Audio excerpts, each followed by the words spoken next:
parenting is a wild ride. 1 minute, they're demanding a banana. The next, they're mad because you gave them one. Therapy can help you navigate these ups and downs, and BetterHelp makes it easier to get started. Fill out a brief questionnaire, match with the licensed therapist, and switch therapists anytime for no extra charge. It's 100% online, convenient, and flexible enough to suit any schedule. Visit betterhelp.com/parenthood for 10% off your first month. 7 things you don't really need to know, but probably should. I'm Ciara Revin, and this is the Sunday 7. On this week's Sunday 7, we look in detail at the Hawaii wildfires. We hear from Will Guyatt about exciting new brain research, find out how Netflix outed a BBC reporter, and meet the Fly Guy. But first, on this day in 1930, the first demonstration of home television took place in New York City. A half-hour-long cartoon show was broadcast to a TV device in the lobby of the Ansonia Hotel, which meant the signal travelled about 6 miles, setting a new record. Wildfires have become increasingly common in the last few years as the planet struggles with climate change. This week saw evacuations in Tenerife as a combination of extreme heat and drought led to fires on the Canary Island. Thousands of tourists have been evacuated. The people of Hawaii are struggling too with the aftermath of the catastrophic fires on the island of Maui that effectively destroyed the town of Lahaina, leaving more than 100 people dead and a landscape of ash. On this week's Sunday 7, we take a deeper dive into what caused the Hawaii wildfires and why they spread so quickly. Trauernicht is a fire ecologist at the University of Hawaii, and he says environmental changes were part of the reason the fire spread so quickly. The change in land use over the past couple decades, the decline in agricultural production, has really resulted in the dramatic expansion of these non-native tropical grasses. And this really creates this vulnerability that we're seeing right now, and you know, the really explosive growth in fire that we saw over the past couple of days. Well, the architecture of Lahaina has stayed the same. The patterns of land use changed and developments were built beside wildland areas filled with grass that basically acted as fuel for the fires, which were driven by the tail end of Hurricane Dora. Clay says that because of the nature of Hawaii, it's not really a problem that the federal government can quickly fix.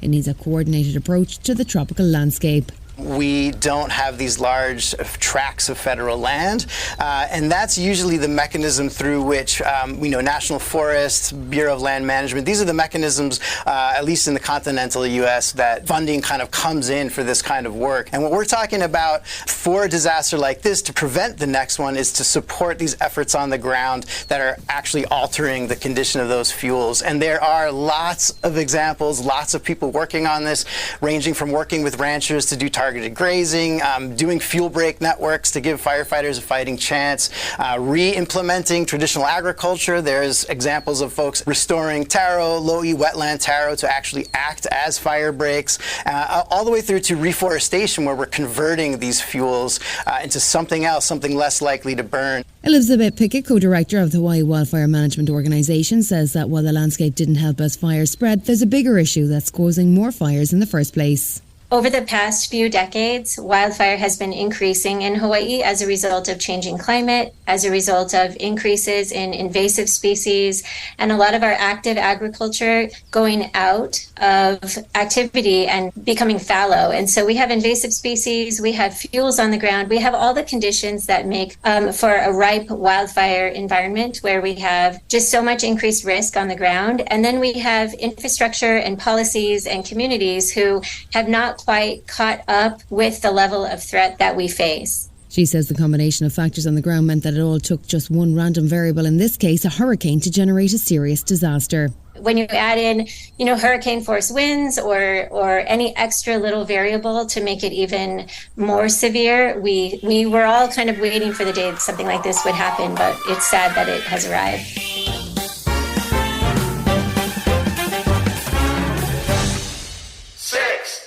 We've heard a lot about AI recently, but there are other interesting developments in computer science that could also herald major changes in the way we go about our daily lives. We don't even think anymore about the computing power that we have at our disposal, from the phone in our pocket to the smart fridge in the kitchen.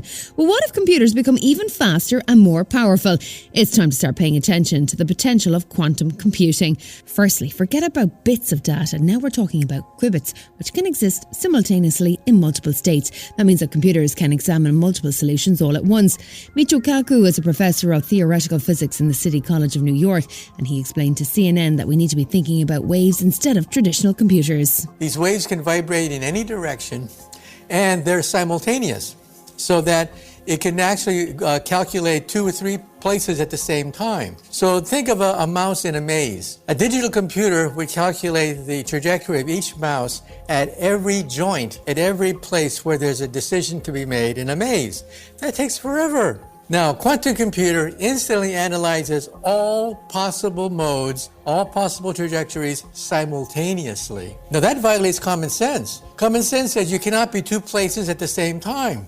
Well, get with it. It's a whole different approach, and it opens up a new world of possibilities, but it's still quite difficult to build a quantum computer in the real world, as the futurologist explains. When you look at a quantum computer, it's like a chandelier, a gigantic device, but the actual computation is done at the very bottom. What is this chandelier? The chandelier is cooling pipes. Cooling pipes to bring it down to near absolute zero where there's no vibrations. If somebody sneezes a block away, that could ruin your whole calculation. And so you want everything to be frozen near absolute zero. Still to come in the Sunday 7, Jane Goodall wants to talk about Darwin and the woman who was outed by Netflix.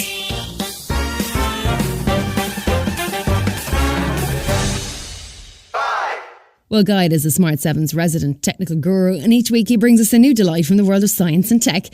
First, let's have a listen to this.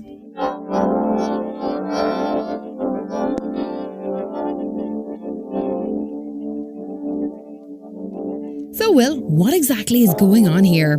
My mind is blown. I've been hugely intrigued by this one. The idea that scientists are reconstructing Pink Floyd's Another Brick in the Wall simply by decoding recordings of our electrical brain activity. Now, why my kind of interest has been piqued in this, they're suggesting that this could help restore speech in disabling neurological conditions. My mum had 2 strokes last year, and God bless her, she can no longer speak, or the words she produced just no longer make sense. So the idea is this experiment may eventually enable them to help people in my mum's condition restore their ability to speak via an understanding of what's gone wrong in the brain. Let me get this straight. Scientists have played People Another Brick in the Wall by Pink Floyd. The brain has recorded that and they've converted it back into music. Is that right? Yeah, that's exactly what's happened, and they've used artificial intelligence. So they were played a 3-minute segment of the song. Brain activity was detected by placing electrodes on the surface of the brain. They say it sounded like it was a bit underwater, but you could keep hearing the repeated phrase, all in all, it's just another brick in the wall, and then you were getting the rhythms and the melodies intact. Apart from the scientific breakthrough, this is a copyright nightmare though. I'd imagine Lars Ulrich from Metallica will freak out when he realises people can download music from their brain without paying him anything. I'd never really considered that. But when you look at like people like Elon Musk is suggesting in the future they're going to put chips in our brains to essentially make our brain a massive hard drive, you have got that nightmare potentially coming. But the technology around this looks like it's going to move pretty quickly. These people that have now managed to do this reckon they're going to be able to get even better, and they won't need to do surgery eventually. They're suggesting that this link could be huge in understanding brain activity because apparently, I didn't realise this until I started looking at this story, lots of people who've had strokes and can't speak anymore can still sing almost note perfectly. So they're trying to work out what the change is in the brain, and they're hoping that this technology will help them, and this kind of breakthrough is going to help them decode more of our brain activity.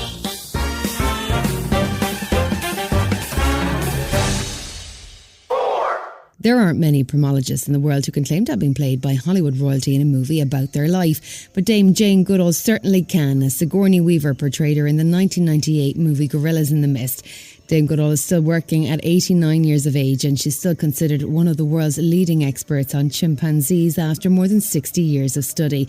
Now she's got a new project in mind to mark the historic journey of Charles Darwin 200 years later. The mission is, retracing the voyage of the Beagle, at which Darwin was part of. And really, that's when he wrote The Origin of Species. And, 100 years ago, more than 100 years ago, this man was telling us things about the animal kingdom that nobody had thought of before. And at the time, he was reviled. But to retrace his footsteps with young people when the world is in such a grim state environmentally, giving the young people hope and the tools and imagination to make change. The Darwin 200 ship sailed on Wednesday from Portsmouth with the aim of travelling 40,000 miles to retrace the explorers' footsteps over the next 2 years.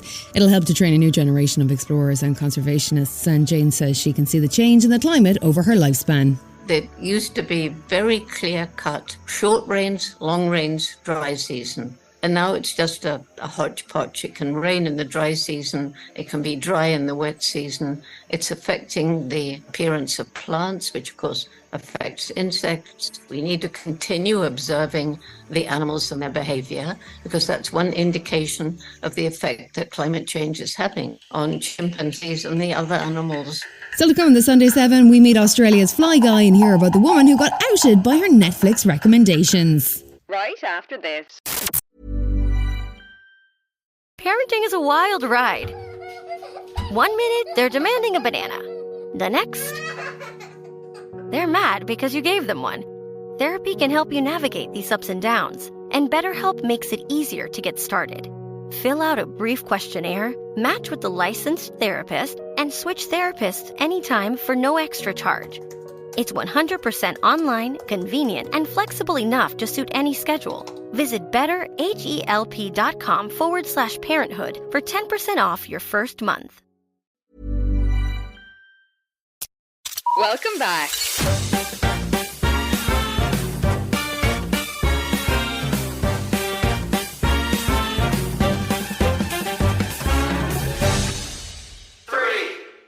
We've become accustomed to the role that algorithms play in our modern lives. They tick away underneath the surface of our social media, our streaming services and our Google searches.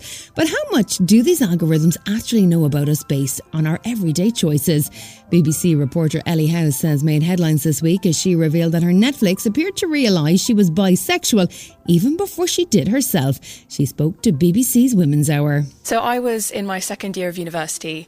I was watching a lot of Netflix alongside doing my studies, of course. Of course.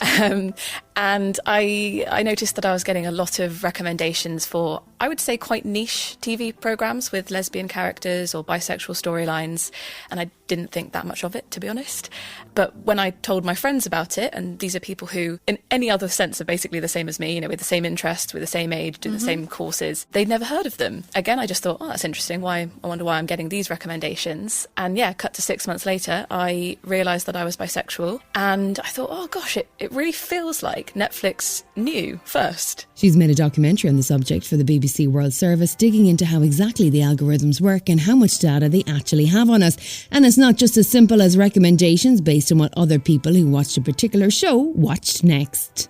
But what I found out is actually behavioural information, so not necessarily what you watch, but how you watch, is just as important. Give me an example. So what you click on, whether you pause halfway through, whether you pause and how long for, what device you're watching on, what time of day you watch. Sometimes it's the screen resolution, really, really minor details that... Subtitles? Yeah, yes, absolutely.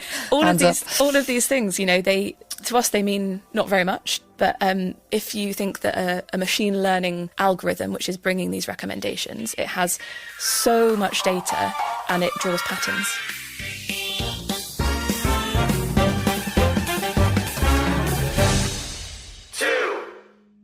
1 in 7 women in the UK will develop breast cancer in their lifetime, and it's more common in older women. But there's more than one type of breast cancer, and a new group are trying to raise awareness and funds for more research into what's called lobular breast cancer.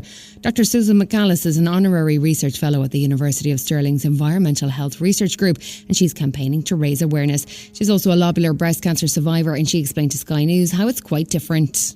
It generally doesn't form a lump, and it generally doesn't show up on mammograms. So it's very difficult to diagnose, particularly, it's not meeting the early screening sort of initiatives because it's so difficult, it takes time to show up, and it doesn't have its own specific treatment. So we're diagnosed later at a more advanced stage, and then we're not given a treatment for lobular breast cancer, which they knew in the 1970s, when I was just a schoolgirl, that it behaved very differently to the main type of breast cancer. She says because it's so different in the way it spreads and the treatment it requires, the whole area needs to be reconsidered. What we need is a specific treatment, and I've gone to the Institute of Cancer Research and set up the Lobular Moonshot project to do exactly this, to raise £20 million, because the Institute of Cancer Research has said they can address this, they can find a specific treatment.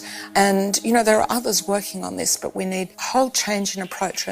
We call it a moonshot change. You know, if you need to do something, you make it happen.